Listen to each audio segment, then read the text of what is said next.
book which purports to be a guide on how to live right, the Holy Bible contains precious little joy.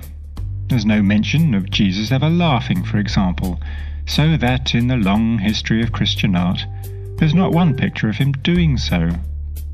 Which is curious. You'd expect a gang of 13 blokes roaming the country to have a few merry japes once in a while, but there's no record of it. He even went to somebody's wedding, but he didn't dance on the tables or make an arse of himself trying to snog the bride. He just sat miserably in the corner with his dreary friends. He did turn water into wine, though, which is a good way of cheering people up, but still, he didn't seem to get much fun out of it. Jesus and his disciples were unrelentingly sombre, morose, and joyless. But they weren't the only ones. If you search for the word laugh in the text of the Old Testament, New Testament, and the Quran, more than half the matches are for the word slaughter.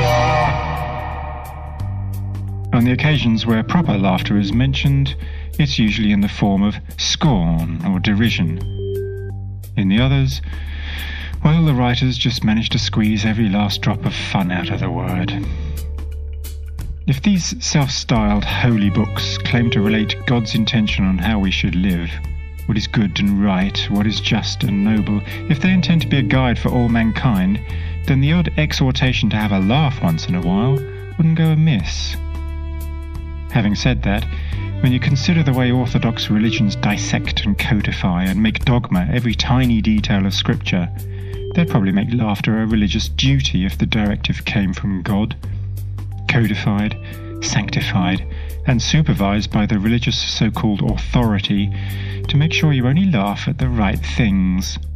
It's no wonder the devil has the best tunes. Religion just sucks the fun out of life.